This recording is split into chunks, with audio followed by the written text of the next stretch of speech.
இன்று மாண்புமிகு சென்னை உயர்நீதிமன்றம் திரு செந்தில் பாலாஜி மற்றும் அவருடைய சகோதரர் ஆகியோருக்கு முன்ஜாமீன் வழங்கியிருக்கிறார்கள். நிபந்தனையுடன் கூடிய முன்ஜாமீன் வழங்கியிருக்கிறார்கள். இந்த வழக்கு என்னன்னு பார்த்தீங்கன்னா, ஊத்தங்கரை சட்டமன்ற உறுப்பினர் திரு இளையராஜா அவர்கள் தன்னிடம் ஒரு நபர், நீங்கள் சட்டமன்றத்தில் சபாநாயகர் மீது ஒரு நம்பிக்கை இல்லாத தீர்மானம் கொண்டு வரும்போது அதுக்கு எதிர்த்து வாக்களிக்க வேண்டும், உங்க கொறடா என்ன சொன்னாலும் அதை எதிர்த்து வாக்களிக்க வேண்டும், அப்படி வாக்களித்தால் உங்களுக்கு நாங்கள் 35 கோடி ரூபாய் தருகிறோம் அப்படின்னு சொல்லி ஒரு கம்ப்ளைண்ட் கொடுத்திருந்தாங்க.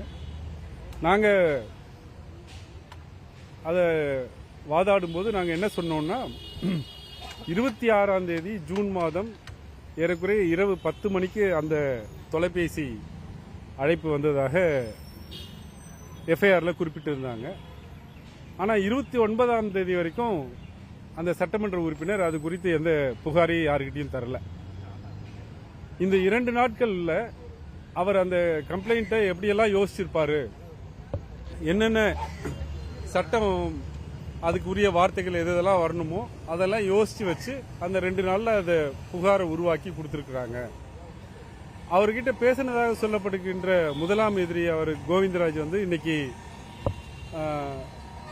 முதன்மை அமர்வு நீதிமன்றத்தில் என்ன சொல்லியிருக்காருன்னா, நான் பேசினது அவர்கிட்ட உண்மைதான், ஆனா திரு திருநாவுக்கரசு அவர்கள் அவங்க என்ன சொன்னாங்கன்னா, நான் எம்எல்ஏ கிட்ட பேசினது உண்மைதான், ஆனா நாங்க அரசியல் ரீதியாக தேர்தலை குறித்தும் அதனுடைய முடிவுகளை குறித்தும் நான் ஒரு செஃபாலஜிஸ்ட், நான் தேர்தல் முடிவுகளை குறித்து ஆராய்ச்சி செய்கிறவன், அதுக்காக நான் பேசினேன் அப்படின்னு சொல்லியிருந்தேன்.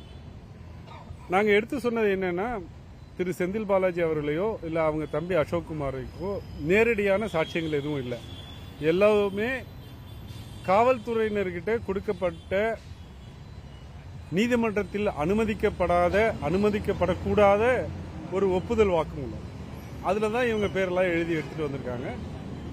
அரசு தரப்புல என்ன சொன்னாங்கன்னா, ஒரு நாள்ல திருநாவுக்கரசும் திரு செந்தில் பாலாஜி அவர்களும் ஒரே நாள்ல ஈரோட்ல இருந்திருக்காங்க, ஒரு இடத்துல இல்ல, 2 பேரும் ஒரே நாள்ல ஈரோட்ல இருந்திருக்காங்க, அது சிடிஆர்ல தெரியுது, அப்புறம் எல்லா சிடிஆர் காப்பிலையும் அங்கங்க இருந்திருக்காங்கன்னு தெரியுது. அதை தவிர அவங்க கிட்ட எந்த சாட்சியமும் இல்லை.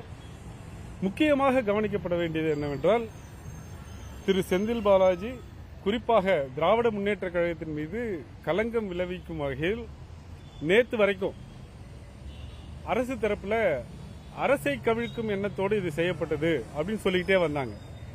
நேற்று ஒரு 3 எதிரி குற்றம் சாட்டப்பட்டவர்களை போலீஸ் காவலில் எடுக்கிறதுக்கு போடப்பட்ட மனுவில் கூட இது அரசை கவிழ்க்கும் எண்ணத்தோடு செய்யப்பட்டதுன்னு போட்டாங்க. நேற்று நாங்க முதன்மை அமர்வு நீதிமன்றத்தில் எடுத்து சொன்னோம், நாங்க பிரின்சிபல் செஷன்ஸ் கோர்ட்ல எடுத்து சொன்னோம், இங்க பாருங்க, சபாநாயகரை எதிரான தீர்மானத்தில் வாக்களிப்பது என்பது ஆட்டோமேட்டிக்கா டாப்லிங் த கவர்மெண்ட் ஆகாது, அரசை கவிழ்க்க முடியாது. அப்படி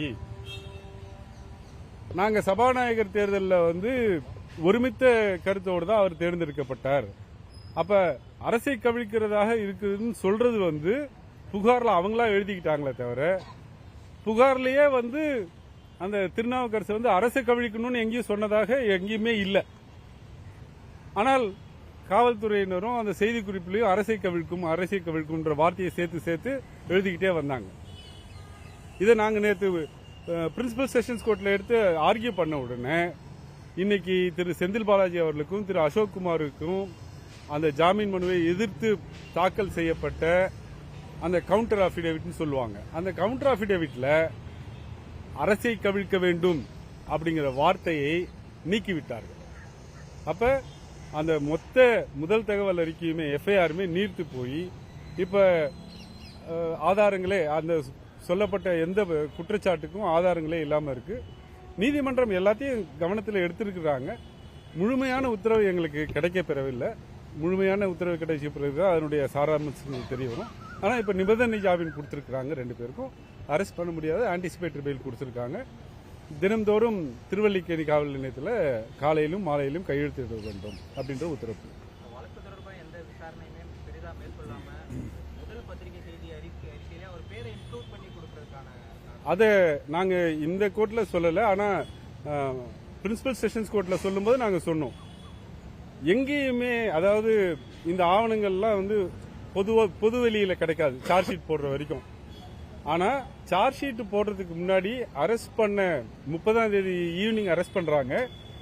1ஆம் தேதி மதியத்துக்கு மேலே தான் அக்யூஸ்டை வந்து கோர்ட்டில் ப்ரொடியூஸ் பண்ணுறாங்க. ஆனால் 1ஆம் தேதியே அரசு பத்திரிகை குறிப்பில் செந்தில் பாலாஜி அவருடைய சகோதரர் இதில் இன்வால்வ் ஆகியிருக்காங்க அப்படின்னு ஒரு செய்தி அரசு பத்திரிகை செய்தி குறிப்பில் வருது. அது எப்படி வருதுன்னு நாங்கள் கேள்வி எழுப்பணும். அதே மாதிரி 9ஆம் தேதி அதாவது பத்திரிகை குறிப்பு 9 எண் 9ல் கூட இந்த வழக்கை பற்றி முழு விவரங்களையும் அவங்க பொதுவெளியில் வைக்கிறாங்க. அது எதுக்காக வைக்கிறாங்க? திராவிட முன்னேற்ற கழகத்தின் மேல ஒரு களங்கத்தை விளைவிப்பதற்காகவும் திரு செந்தில் பாலாஜி மீது களங்கத்தை விளைவிப்பதற்காகவும் இந்த பொய்யான செய்தியை அரசு பத்திரிகை செய்தி குறிப்பாக கொடுக்கிறாங்க. அது வழக்கமா காவல்துறை செய்யக்கூடாது, இந்த வழக்கில் செய்யறாங்க. நெக்ஸ்ட் இயருங்க பெயில் கொடுத்துட்டாங்க. இல்ல அது குறிப்பிட்டு சொல்லல. காலையிலும் மாலையிலும் கையெழுத்து போடணும். தேங்க்யூ.